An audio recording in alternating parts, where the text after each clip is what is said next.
hello there. Hello. Hello, friends. Hello, lovers. Thank you for joining us. This is 5 Minutes with Robert and Amy Nasir. And you know who you are. Today is Sunday, January 8th. Or if you don't know who you are, you can find out. I have confidence that you will. I have confidence in springtime. I have confidence, too, in you. 351 days left in this year. That's not right. Sorry, not following my own script. 357 days. That's important. You needed to know that there were an additional 6 days, 351 until Christmas, 296 until Halloween, 37 days until Valentine's Day. Ooh. I got 37 days to come up with something brilliant. Kind of thing that'll knock your socks off, make you wonder, where did my socks go? But today... And if you don't have a date, you can take yourself out on a date. That's right. You can. That's the thing now. And if you can't get a date, try a fig. Oh, very funny. Yes. But, yeah, take yourself on a spa day. Take yourself on a hike. Be around something beautiful. And give yourself a pat on the back. Give yourself a little love. Just don't strain yourself doing that pat. It's 2 days after Epiphany, and that means our Christmas lights are down. Our tree is still up. But we'll be doing a tree bonfire. We'll have it down in time for Great Lakes Objectivists get together, second Saturday of every month. If you're in Southeast Michigan, anywhere near Motown, you know what to do. Seek us out. And on this date, I'm going to jump right to January 8th, 1835. Make sure my chat is up and running. Oh, we're looking good. Jennifer is in the house, unsigned 32-bit individualist. Good to see you there. You know who you are. Excellent. And on this date, 1835, the very first time, 1835. Jeez, it's going to be 200 years very soon. The last time the national debt reached $0. January 8th. 1835, President Andrew Jackson achieves his goal of entirely paying off the United States national debt. Only time in U.S. history the national debt stood at zero, precipitated one of the worst financial crises in American history. Well, precipitated, I don't know. But unfortunately, yes, the year after that, there was a financial crisis, and right away, what did they do? They started spending beyond their income, once again back into debt. One of my favorite websites, sort of also kind of my least favorite website, look at that. If you've got the video version going, if you're watching us on YouTube, watching us on Facebook Live, you can see there's your national debt. Yes, usdebtclock.org. I find myself calling on this website so much when it comes to any kind of debates in politics. There's too much information on this page. There's our national debt, $31,475 billion. Do those numbers even mean anything anymore? The sad fact of reality is they actually do. So it's worth knowing what those kind of numbers are. I know a lot of folks like to jump right to the unfunded liabilities on there as well. But there you go, usdebtclock.org. The last date that the budget was balanced, 1835. Well, I'm going to jump forward to 1946. Something much more important in history that happened on January 8, 1946. Elvis Presley receives his first guitar. Now, there's competing versions of this story. What Elvis Presley really wanted for his birthday was a rifle or a bicycle, fairly typical choices for a boy his age growing up in the outskirts of Tupelo, Mississippi. Instead, Elvis's highly productive mother, Gladys, Elvis was quoted as saying she never let me out of her sight, took him to the Tupelo hardware store and bought a gift that would change the course of history, a $6.95 guitar. Elvin Eris Presley was 11 years old on that date.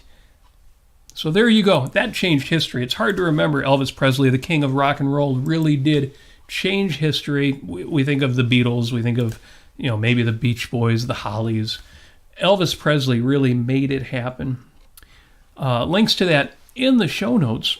$6.95 guitar. It makes me think of the first guitar I ever had, which I bought at a Kmart. And I can't tell you what brand it is because it had no brand name on the headstock. I don't know if the box had a brand name on it at all. It was the worst guitar. I hope Elvis's first guitar was better than my first guitar. My first guitar was a bass guitar, and I got it from across the street at a pawn shop in which I would go there and every so often put in money it was on layaway. if you remember that, layaway. Well, now that we're going to possibly go into a recession and because of inflation, that might come back, folks. Layaway. Layaways. I remember layaways. Yes. Take some of my money. Don't give me anything. And eventually I'll give you enough money that I actually get something. That was layaways were the strangest thing. But part of it is that we had the idea that the thing that you really, really, really, really, really want might not be available once you save up enough money. Mm-hmm. So maybe it made sense to say, yeah, you hold on to this until I give you enough money for it. Nowadays, everything is the supply chains lately have been a little crazy, but it just seems like you can get anything you want, anytime you want. Stuff never goes away. So, God, layaways, yes. Also, on this day, happy birthday to José Ferrer. José Vicente Ferrer de Otero y Cintrón was born on this date, 1912. Of course, José Ferrer was in so many great things. Where was he born? Was it Spain?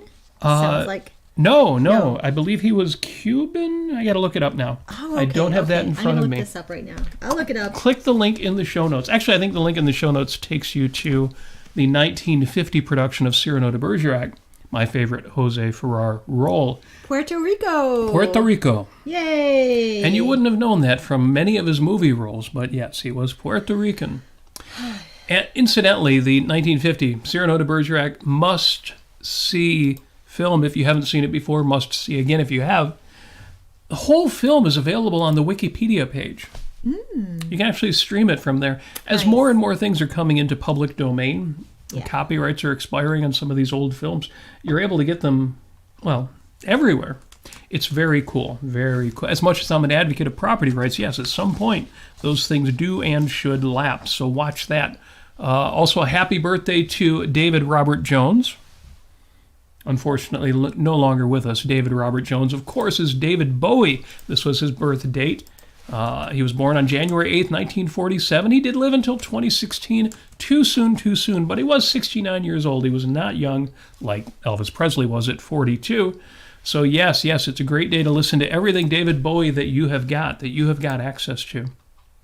In fact, I think the last time I covered a David Bowie song, I was with friends of ours, including the lead singer of Ron Toole and the Capitalists, and I may have been playing, Amy, your bass guitar. You could have. I was playing bass, and we do still have, unlike my first guitar, which was stolen years and years ago, we do still have Amy's first bass. Yes. There's a link to us playing... From the pawn shop.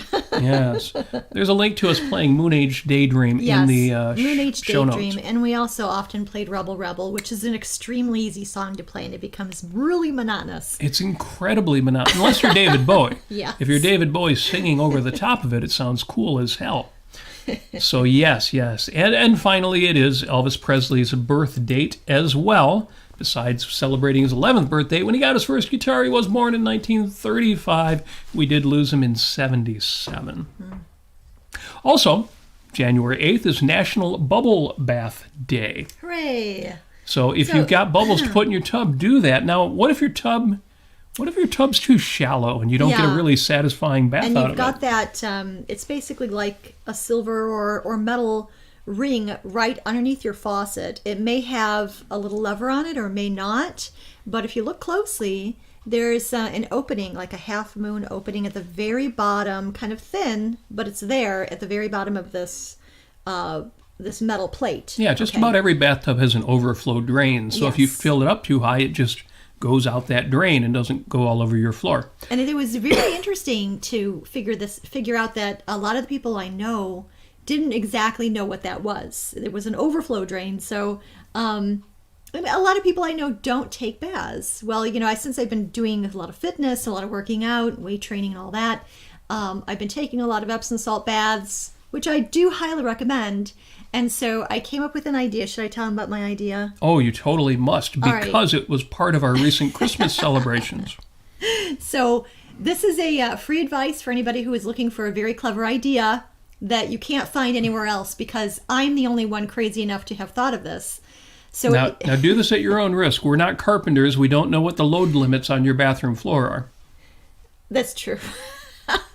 But there's actually some safeguards I'll talk about. But real quick, so I presented just about everybody that I knew that I was going to give Christmas presents to this particular little gift bag, which had a number of other little things in it. But the main thing was I took a bag that looked like a little elf shirt kind of thing, and loaded in about 3.5 cups of Epsom salts into this bag. And it's Magnesium sulfate to soothe the muscles. You pour it in. If you don't know, if you're not familiar with it, you draw a bath. You pour in about 2 cups of magnesium sulfate Epsom salts, and you soak in it. Get it good and hot, and your pains will go away miraculously. Well, I put Epsom salt in this bag, and then to try to override your drain cover or overflow drain cover, what you do is you get one of these little things. This looks like a little octopus, you see.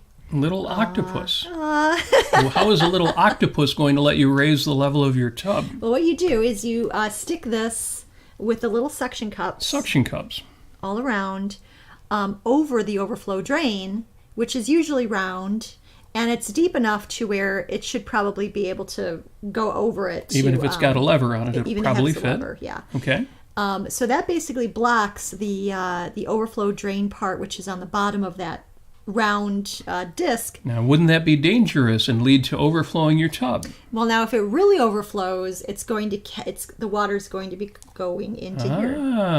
And now you could actually put it more to the side if you want, so that there's less of a chance of that. You can change how high you want to let it get.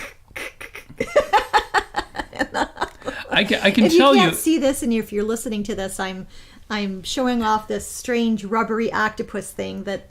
Oh, that's true. Not everybody can see the visual, but there is a drain that basically elevates the level of your overflow drain without eliminating it.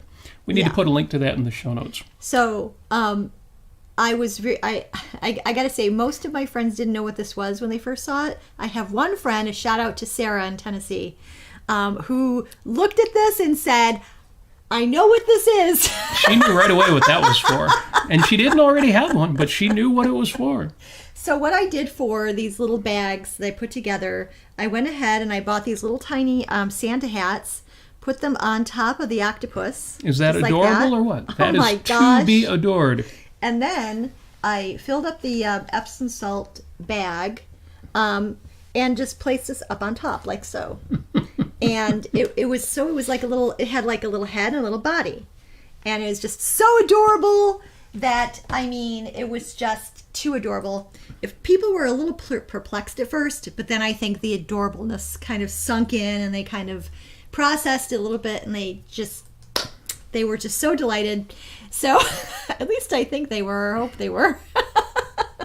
But anyway, that's an idea for a beautiful gift for Christmas. Very cool. And one more, but before I get to it, in the chat, Frederick Fisher says, on my 10th birthday in 1943, you might be older than me, I got my first Daisy Rider BB gun. And the obvious question, which you didn't answer in the chat, is, did you put your eye out? Oh, and did you have to wear a bunny suit? Well, that too. Quentin points out a modern take on layaways, pay over time. Of course, it's funny too, because I am old enough, and not as old as Frederick, but old enough to remember when credit cards were not a new thing, but you didn't use them all the time like people do now. Debit cards didn't even exist. But yeah, if you had a credit card, if you had credit, you could pay for things over time. Go figure. And Frederick asks, how about bringing Amy on your chat with James on Wednesday? I think it would add a lot to the program.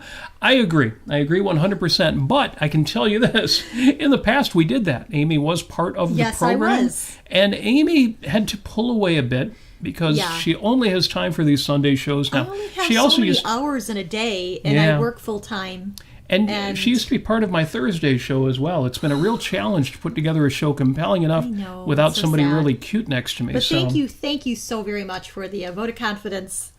Now you go back in time on the ARC UK channel, and you will see me there with James. Yeah, we did some. Those really are some really good excellent- echoes. Actually, Excellent. recently, and if you're on Facebook, and if you're on the John Galtline Facebook group, which you should be, Andy Clarkston has recently posted links to our shows when the abortion was overturned last summer. The Roe versus Wade was overturned. Roe versus Wade was overturned, and Amy was participating in the episode that he linked to. So if you're curious, what were those episodes like with Amy on them? There's a bunch of them out there, and that is one. Quentin says, I bought that play shortly after you mentioned it. I'm reading it soon. Of course, Cyrano de Bergerac.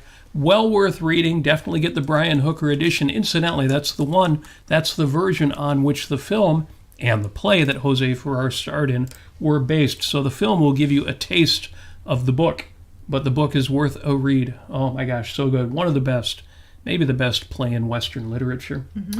Very good. One more, Jason says, Jason Adams of Objectivist Matters says, we have beer spas in Prague if you like bubbles. Well, that would be a way to get bubbles. Well, considering the alcohol content, I don't know, would that just kind of like steam off a little bit? Because otherwise, if you had any cuts or abrasions, I don't know if you'd really want to go into an alcohol bath. Or if you have sensitive skin at all, do you want to be covered in beer? It's a tempting thought until you really think about what would it be like to sit in beer for an hour. It could just be like a steam spa with beer, with cold beer. That might actually. I be like okay. that idea. Mm-hmm. That's a very good idea. Jennifer points out Jimmy Page is 79 tomorrow. Favorite Led Zeppelin songs? For me, it's going to be the Rain Song. Mm-hmm. And because it was good. John Bonham's birth date recently, of course, I've got to give a huge shout out to When the Levee Breaks. Listen to that yesterday as I was taking down Christmas lights. Right. Great stuff. And finally, one more. January 8th is World Typing Day. I've celebrated this one before. What I didn't know, though, looking it up this year, was it was actually started in Malaysia, where they have these speed typing championships. Now, I've actually posted video of me typing on the internet because the AMSR folks, the folks who like to hear things and it gives them frisson, it gives them the chills, or just makes them happy, typing is one of those great things to watch somebody do with the sound turned up. So this is my favorite typewriter here is this little portable here. And I have more than one typewriter, believe it or not, but this little Royal is my favorite. And it's fun because you typewriter people, you can see I added the correction ribbon to it. Ooh. Normally you would have a black and red ribbon, so you have two color options. But the neat thing is you can take just any portable typewriter that takes a standard typewriter ribbon, and they make this ribbon where one of the two colors is actually correction tape. So even though it's not a self-correcting typewriter, you can change the color from black to red, go back a space, type your letter again, and you just corrected a typo. So there you go. There is that. Happy National Typing Day. If you've got them, smoke them. Oh, come on. Type some more. I like that sound. I will do more typing later. I'll make a video. I did that last time, and I promised I would do it again, and I haven't done it again yet. But I'm still alive, so I haven't broken the promise yet. We will make that happen. That's such a great sound, isn't it? Ting, ting, ting, ting, ting, ting, ting, ting, ting, Apollo Zeus says, typing? What's that? Never heard of it. Yes, well, if you're old like me, then you remember when people used to have the IBM Selectric, and that's what everybody wanted. So there you go. And Jennifer agrees the Rain Song is a great song. It's one of those songs, too, where if you're young and you're just getting into Zeppelin, you're like, the Rain Song, I don't know, that's real slow and kind of... It really is a magnificent piece of music. I always listen to it with The Song Remains the Same, segueing into it as it does on the album Houses of the Holy. Great stuff. Quentin mentions love mechanical keyboards. If you can find one of those old IBM PS2 keyboards with the key click, I've actually got one of those. Those are great too. I don't use it every day because as satisfying a feel is, it's too much to work on all day. Does that have a USB? No. I use a USB to serial to USB converter. Because actually, it's not even serial. It's a PS2 port. Ooh. It has this little round thing that is a slightly smaller version of the old AT keyboard port, which we're getting into the nerd stuff here. But yes, there is a way to still use the old IBM keyboards with newer machines. Fun stuff. And that's all I've got for the days, for everything that happened on January 8th. Well, everything that I care about that ever happened on January 8th. And I'm going to jump right in. This is going to be a short episode. Don't I always say that? What are we listening to this week? And I'm going to let Amy be the star of this segment because she's listening to something pretty damn awesome. I just got done with it today, and it is so delightful, and it will bring color to your world. So, okay, I'll just say this, that I recently had a bit of an injury, which is going to keep me from dancing for a little bit, hopefully not too long. But anyway, so I got bummed by that. And I thought to myself, well, if I can't dance, I can laugh. Ha ha ha ha! And then I started doing some maniacal laughing just to release and be cathartic, you know. And So what have you found to make you laugh and smile? So there is a somewhat new autobiography by Mel Brooks. Mel Brooks. Called All About Me. The comedian and the comedy writer and the producer and director. And I highly recommend you not get the paperback or the hardcover or anything like that. Why is that? Go to Audible. Mm-hmm. Because Mel Brooks actually reads his autobiography himself, and he dramatizes it. And there are parts where he sings, and heck, I mean, if it was video, he would certainly be dancing. Well, you can't get that from a book. No. And it's so much fun, and it's so very... The book isn't too long, and it's not too short. It's just the right size, and it is so delightful and magnificent, and you can really see the kind of sense of life that Mel Brooks has, which is, in my opinion, very benevolent.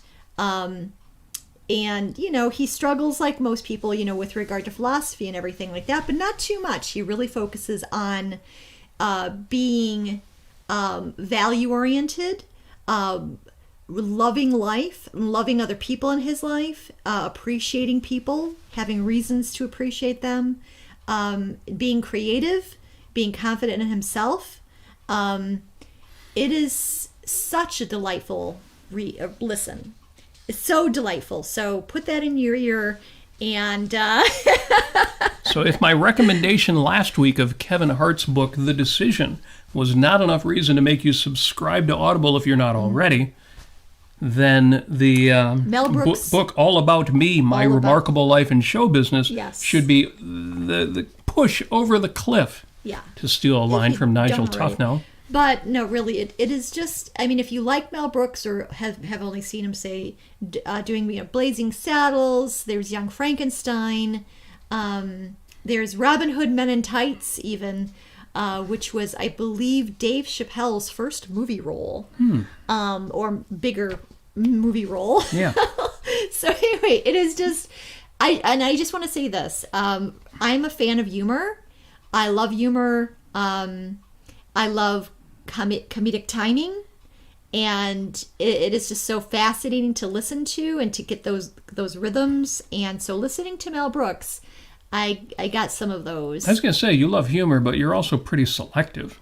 Oh, I'm very selective, of course, but it is just such a thrill and such a wonderful delight, and it just brings life to you. And it's just, I feel like when I laugh, and I'm genuine about my laughing, and it's something delightful and benevolent, I just feel like I'm getting back some moments or minutes of my life that I lost. Like I'm becoming more youthful. That's what it's like. Yes, well, it's an aspect of integrity to get back in touch with who you are, parts of yourself that you might not have been bringing to the fore. Right. Speaking of other things to listen to, I did do an episode of Life on Earth with Robert Nasir on the Ayn Rand Center UK channel. I did an episode called The Secret, and it was about The Secret. So you should absolutely listen to that. I could tell you what it was about, but that's a secret. It's my take on the idea of The Secret, what the kernel of truth is, what the real concept is. Even people who have applied the sort of woo version of The Secret, the Oprah Winfrey version, and found success. Why they found success, the part that isn't hooey. Give that a listen. I had a good show with Wednesday, Planning for a Whole Lifetime as well, on our Keeping It Real series. That's all I'm going to say about that. The other thing that's up, also on my listening list, I have a link to the episode Guitar Philosophy, Episode 1, Change versus Identity by Paul McKeever. I'm recommending that even though I haven't listened to it yet. But if you are friends with Paul, an objectivist in Canada and a guitar player, as well as a lawyer, let me know what you thought of that one. And the other thing that's up this week is I put a post out on the Facebooks. The Facebooks. The Facebooks. That came up recently. What was it? They were putting the word "the." Somebody said the TikTok. The TikTok, yes. Oh, yeah. I saw a video on the TikTok. Yeah, and then they said TikTok, and of course it makes me think of people who say the Facebook. And yes, I put a post on Facebook, and it was actually a throwback to a previous post. A friend asks, "Can anyone tell me how they prevent losing their temper?" To which I wrote, "Good question. I've got multiple strategies practiced over time until they're habits." And then I just gave 4 quick ones. How to prevent losing your temper. Number 1, get indignant with yourself. When you feel outraged, do this. Get outraged, but with your own reaction. In other words, when I'm angry, I stop thinking about them and I focus on my anger at my own anger. I get impatience with my own impatience. I let myself get angry. It's not the anger, it's the losing my temper. So I basically turn it around on myself. That's not how I want to be. Then it's easier to drop it. Number 2, refuse to be a puppet. Now this we've talked about on the show before. I remind myself that letting a situation or the news or some other person make me angry means that I'm letting them turn me into a marionette, a puppet on strings. My enemies don't deserve to do that. They don't deserve to make me angry. They don't deserve to live rent-free in my head. This is my life. They're just the co-stars or supporting actors or comic relief or bit players. They're comic relief. Yeah, at best. Number 3, decide on self-mastery. I say to myself just the word mastery, and that's enough to remind me I'm above this moment, above the situation, above the people with whom I'm losing my temper. This particular conflict or annoyance, it's very, very, very small. I have been powerful and patient and wise before, and in any given moment I can be again. And finally, number 4, this too shall pass. I remember that I have faced irrationality before, and I will again. And most of the time, I'm good, and people are good, and life is good. This too shall pass, and I do not need to regard this moment, this situation, as something important, because it's not. Okay, that sounds like kind of just regular Robert-y stuff, right? Robert Nasir kind of wisdom? Yeah, I mean, I could go in and kind of pick it apart if you'd like me to. Yeah, well, believe me, the only reason I thought to mention it is because I thought it was pretty good, but it got picked apart.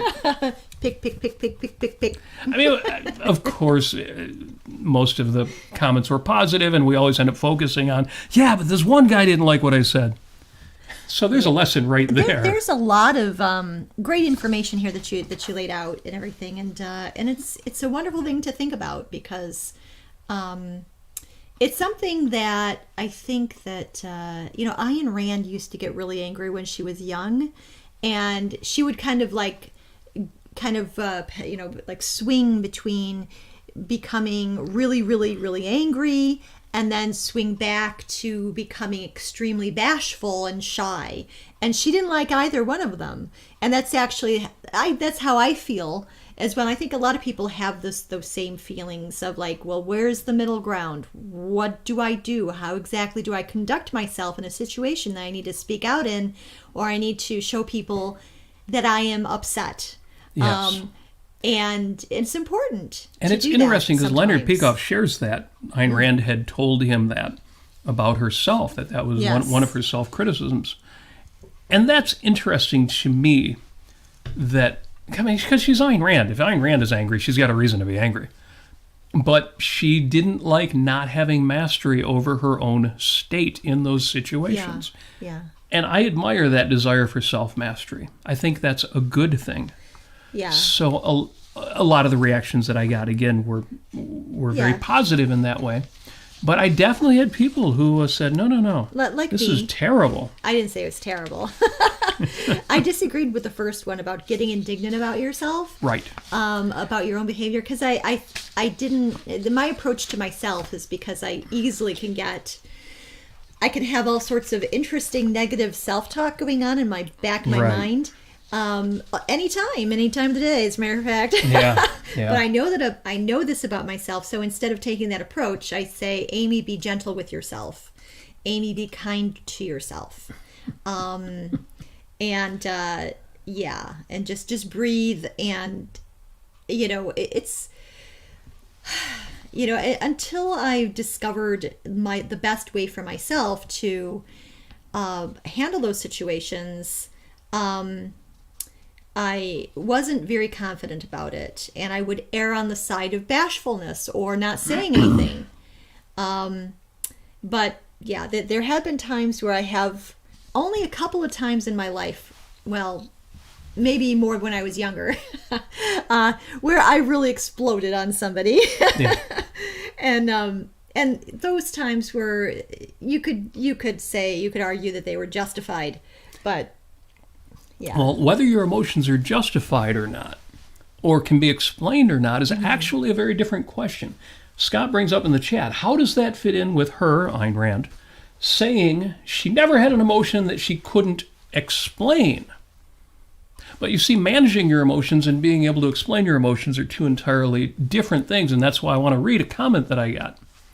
A commenter, who's not a friend of mine on Facebook, but everything I do on Facebook is public, so anybody can comment on it, says, in other words, it's okay to get angry with yourself, but not with your enemies. I'm giving that kind of an unfair tone of voice, aren't I? Oh, I think he was upset. I think that was right. And he goes on to say, it's an equivocation to go from the question, can anyone tell me how they prevent losing their temper, to a discussion about anger. Getting angry does not entail losing one's temper. If it's bad to get angry at one's enemies, then it's bad to morally judge one's enemies. And I kind of appreciated that, even though I think I disagree, but I understand what he's saying, and I'm certainly not advocating repression. Right. I think when Ayn Rand was critical of her own reactions, it wasn't that she was criticizing herself for having emotions, but for the manner in which she managed them. And I've got to say something about that. But first, I answered the critic saying, judging my enemies and being angry with them are related, though different things. Yes, anger is sometimes warranted, justified, healthy, useful, even mandatory. But not always. Often the better response is, but I don't think of you.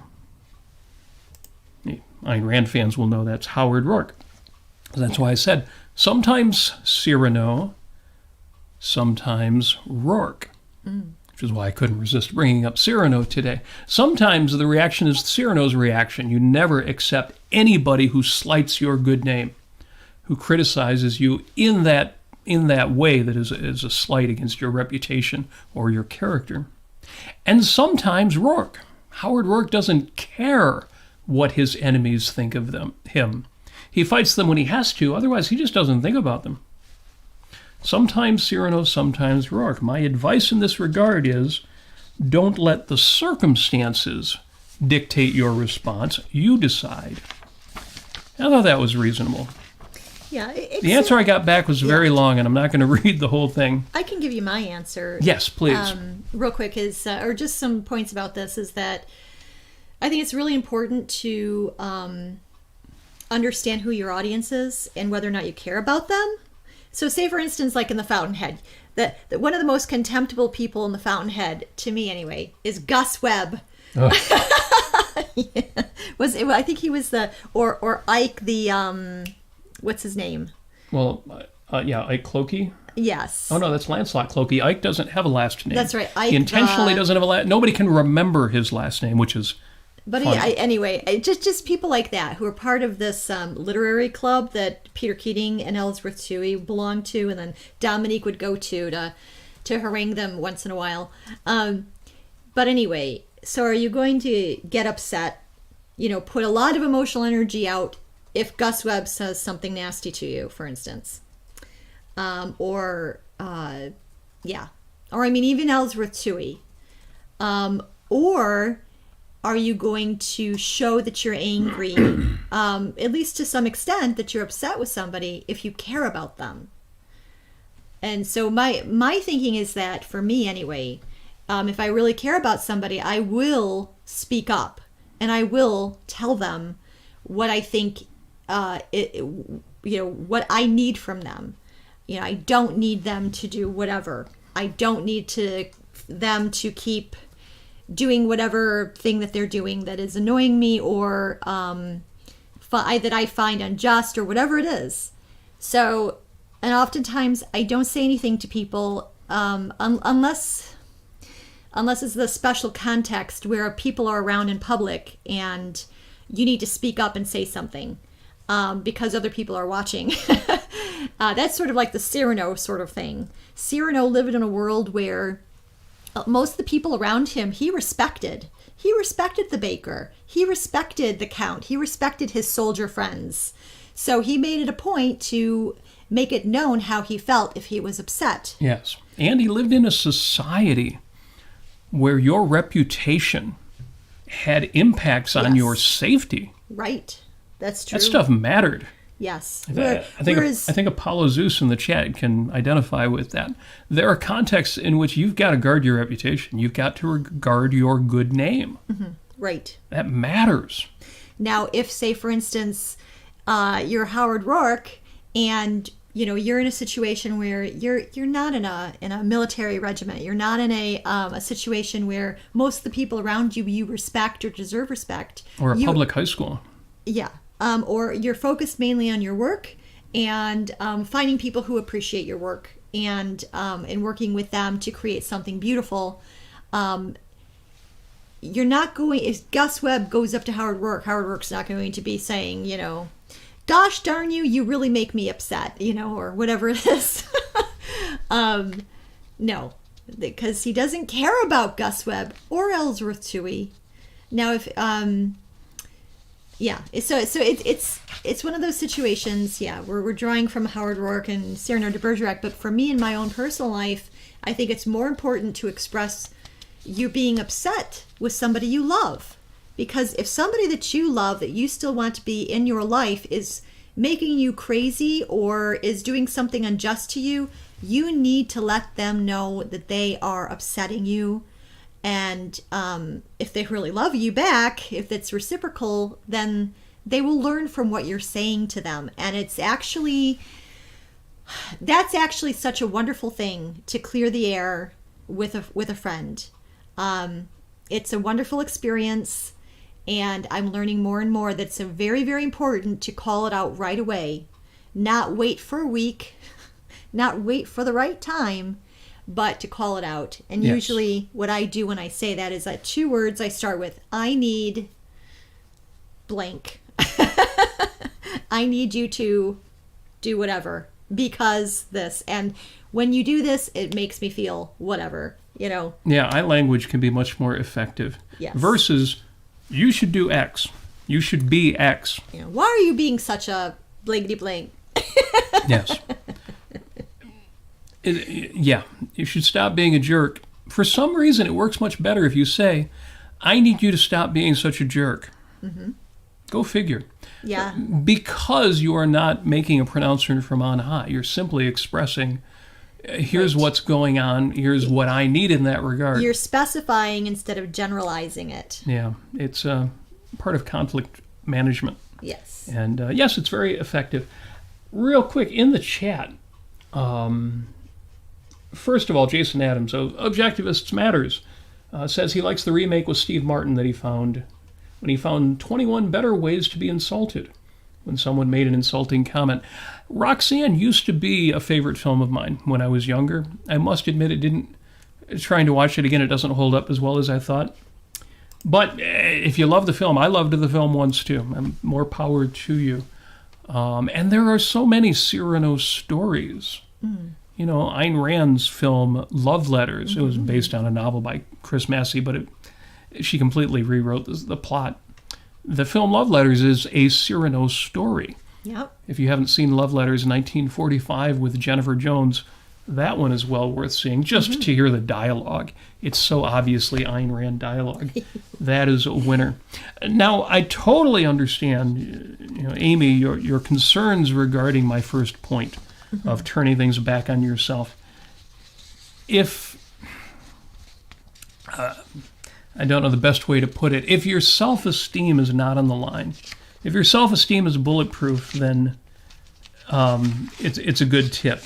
If being self-critical is not a healthy thing, given wherever you're at, then yeah, don't turn it back on yourself. But I find it kind of easy to do that because I don't mind being harsh with myself because I think I'm so great that it's easy for me to criticize myself and still feel bulletproof. I would say, Robert, you have a very healthy relationship with Robert. I have a pretty healthy relationship with myself. But again, yeah, if that idea of getting indignant with your own reaction is something that makes you kind of feel bad, probably isn't going to work for you either. So that's a good criticism. The other thing that came up because of this criticism, and this is the point I want to make, but I'll make it real quick. I've been criticized for saying you should have mastery over your emotions. Didn't I do a whole episode with James Valiant about emotions can't be morally evaluated because they are automatic reactions? Yes, and that's absolutely true. That does not mean that you cannot achieve mastery over your emotions. Again, I made this point on Life on Earth. Because, and you know this, you can change your emotions by an act of will. No, not directly, but by changing your focus, by changing your thinking, by changing the way in which you are thinking about the causes of the state you're in. The obvious example is you can make yourself happy by thinking about happy things. The problem with having this kind of power is it can lead to all sorts of evasion. And repression. Yep. Read Steve's comments in that thread that I linked to for some very good comments about that. Steve Rogers makes a very good point that, yes, you can do these things, but it's important that you don't allow yourself then to become repressed. Yes. He refers to it as flat emotions, what the psychologists call flat affect. You don't want to be repressed. You don't want to be alienated.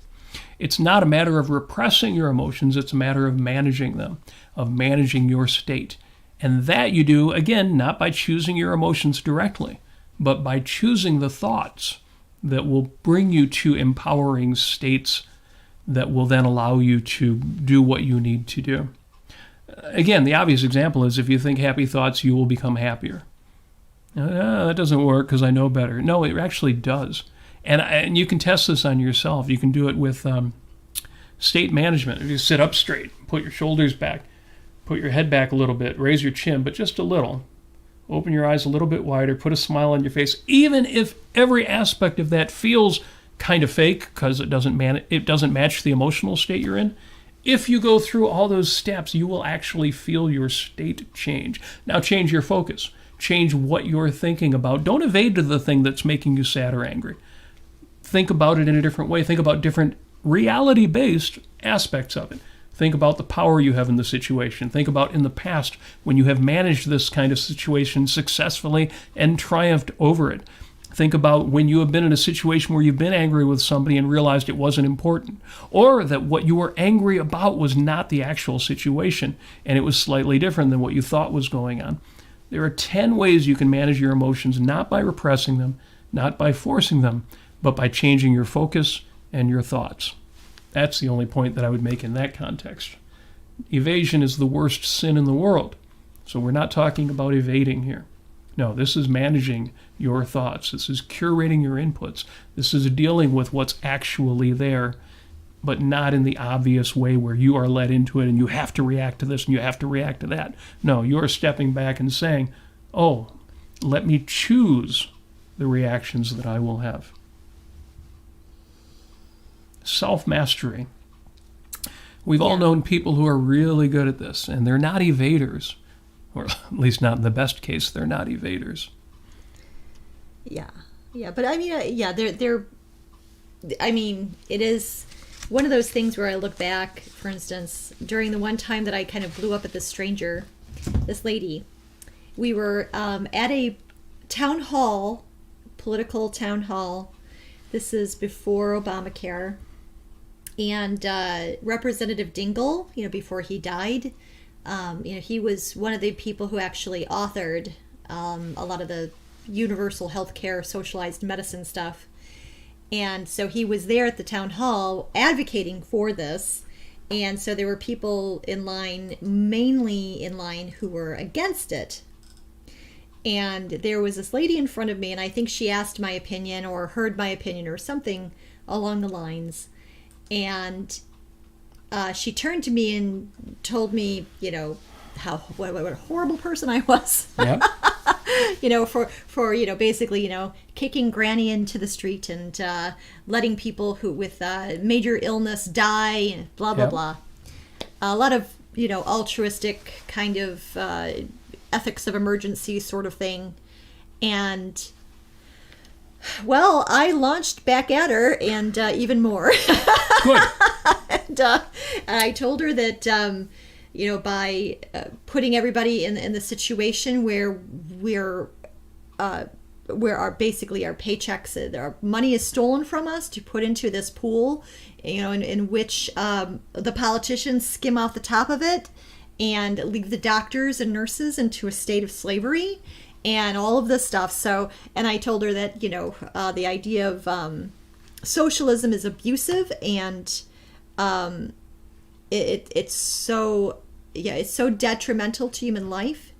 So anyway, I went off on her, and I yelled, and quite loudly. Good. But I look back at it, I looked back at it that day, and I felt a bit ashamed of it because I felt like I was a bit out of control. And, now I look back at it many years later, and I thought, I think that I'm glad that I did stand up for the right ideas at the time. And because it's not just I gave her intellectually the correct ideas, but I put a lot of moral fire behind it. Yes. Which I'm sure she had never seen before. And I know it took her aback at the time. So there you go. Moral passion is certainly It is. important. Yeah. And I think the only reason you would have any regrets at all is what folks need to realize is that you think, yeah, but if I let myself get really angry, that not only is that what she deserves, but that's what's going to break through, whereas a calm, reasoned argument wouldn't. And what people are missing is that you can throw all of the anger at her in a reasoned way and in a passionate voice, not in a calm voice. So if being calm and rational gets you so far, and being angry and cutting through gets you so far, what if you are, and I've done this before, and it usually makes women and children cry, if you are extremely passionate and very effective, Some men cry. reasoned, and assert your mastery over the situation. In other words, if your anger is not out of control, but it is anger and it is tightly controlled. So all I'm saying is that in these situations, sometimes they deserve the anger, and it's great to give it to them. But in another perspective, though, is that it's important to show your anger or your being upset for your own integrity. Yes. You put aside, whether or not your audience is going to be open to what you're saying, right, no matter what your tone of voice is. Yep. Put that aside, and sometimes I think to myself, I've become a little bit too toned down, and where I do need to actually show it, not to break through to them or whatever it is.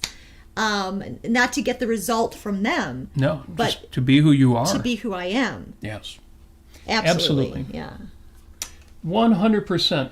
Outstanding. And that's all I wanted to say about that, which is why I knew this would just be a 5-minute episode. But thank you for the input. Thank you for the chat. Good stuff in there. We do have somebody in the chat is saying that Roxanne is the only version of Cyrano they've ever experienced. Again, the 1950 film, yes, which follows not all of the plot points of the play, but the dialogue and the spirit beautifully is available for free on the internet. And at this point, it's right on the Wikipedia page there, and it will run right from the page. And watch it for 10 minutes, 15 minutes, and see if you don't get pulled into this magnificent story. Incredible characters, outstanding. I'm going to wrap up early. He says, these episodes are so long, even though, and I swear this was another one of those days where we said, yeah, I have very little to say. I wanted to talk about that one post. It'll only take me a minute. I knew it was going to go over 45 You knew it would run minutes, long. Yeah. So, real quick, my Post-it note for the week says coaches are chosen. Coaches are chosen. What does that mean? Well, you've got to curate your inputs. Not all criticism needs to be taken seriously. I run into the same problem, which I'm sure a lot of you do too, which is you could write something, say, on the internet, on a social network, Facebook, Twitter, whatever it is, and 100 people like it, and 20 people say something charming about it, and then one person or two people come in and criticize it. And you're like, oh man, I really need to come up with an answer to that. And my problem, Amy and I talked about this earlier when we were talking about DEI and CRT and woke and where are these people coming from? Standpoint epistemology, polylogism for the 21st century. Yeah. And my problem is I understand where these people are coming from. I get it. I actually understand it. And I end up wanting to answer, and it's hard. I know you all think woke is easy to answer. They're all irrational, or they're all power lusters, believe me, there is something much more substantial going on there, and it's very hard to answer. And we had this great conversation this morning, and Robert, you made this really wonderful statement that it really comes down to the metaphysics, metaphysics and epistemology, and what is the metaphysics and epistemology of critical race theory? And it ain't what you think it is. This is not easy stuff. And the shorter or more angry answer you give these people, the less effective you are in dealing with them. Anyway, the point is, it ain't easy. And I find myself every time I run into some criticism or difference, I feel like I've got a new coach out there who I need to be able to either answer him or be on the same playing field he's on. And even people I agree with, but who have a different opinion than mine. And I'm having to remind myself that coaches are chosen. That I don't have to adopt every person out there who has a criticism of me as somebody whom, I can improve. Either I can take on what this person's criticisms are, get better at it, or if he's wrong, I need to be able to answer him in a very, very effective and good way. I don't need to do that. Coaches are chosen, and inputs are chosen, and I need to. So my Post-it note for the week is to remind myself, yes, coaches are chosen. I've got to curate my inputs. I do not need to take every criticism seriously, even if I think it's valid. I don't need to take it that much to heart. Otherwise, I'll spend my whole life dealing with those kinds of things. If that is valuable to you at all, remind yourself that you get to curate your inputs. You get to choose which criticisms you take seriously. You get to choose who out there you are regarding as, even just in the moment, as a coach. Yeah, regarding trying to reason with people on the critical race theory side. And he says, Jason says, we need to draw them a picture. With crayons. That's very funny. Or maybe chalk. I could do the chalk art version of that. Yeah. Yes, the chalk art version. Yeah, that's a whole, I'd love to do a show about critical race theory and standpoint epistemology and oh yeah. It's fun. It's actually kind of fun picking it apart and trying to understand what the metaphysics behind all of it is. Because there is a metaphysics behind it. There's my chalk art for the day. Yay! Sorry about you watching on this on a podcast, but it's my usual chalk art. And why would you put up a Happy New Year chalk art when it's 8 days after the New Year? And the answer is, I can't do chalk art on snow. or wet ground. So this is the first day. Apollo says Robert is the Banksy of chalk art. That's right. That's right. Damn right. I've got neighbors. I've got a postal delivery person who asks me when there's no chalk art out in front of my place, yeah, when are you going to draw something else? I like seeing your stuff. How come there's nothing out there? Yes, he has a big fan base. There you go. And if live, laugh, love sounds ridiculous, okay, in a way it is, but have you got anything better to do with your life than live it and laugh and love? I got nothing better to do than that. I got 1,000 other things to do. Don't know that I have anything better to do. I'm focusing on laughing. So there's my chalk art for the week. And finally, my homework for the week is I'm going to be jumping into a 9-to-5 schedule. So I've warned you before, those Twitter morning inspirations that you see from me may become irregular. They're not necessarily always going to happen before 6 o'clock in the morning. And especially this week, I'm jumping onto that 9-to-5 schedule. You're going to see more output from me. You're going to see Substack updated more often. Well, you'll see. I'm not going to make any promises I won't say can't keep, but I'm not going to make any promises in advance. You'll get to see what happens as a result. If you also need to rethink the schedule you're on, if you're working on rewiring your morning routines or evening routines or habits or anything else, feel free to join me on that adventure. Yes. And that is that. And I think that's it.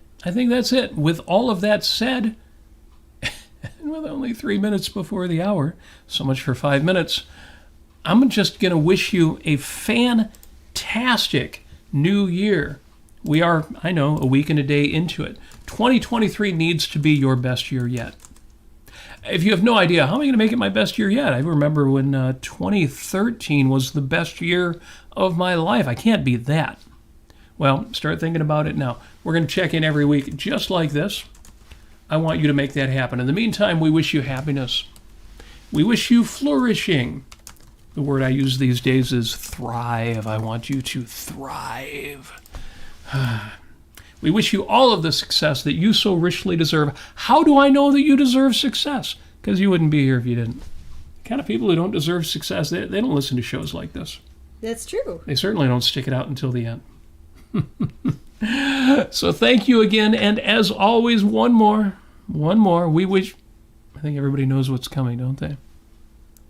We wish you the octopus drain cover. The Christmas octopus. That's right. Oh, wait, no, that's not right. What we wish... Oh, that's great. Oh, I feel bad for people who don't catch this on video. And as always, we wish you, and I mean you, and I'm pointing at the camera. I could point at the microphone for the people who do the podcast. It gets better and better. I love this. We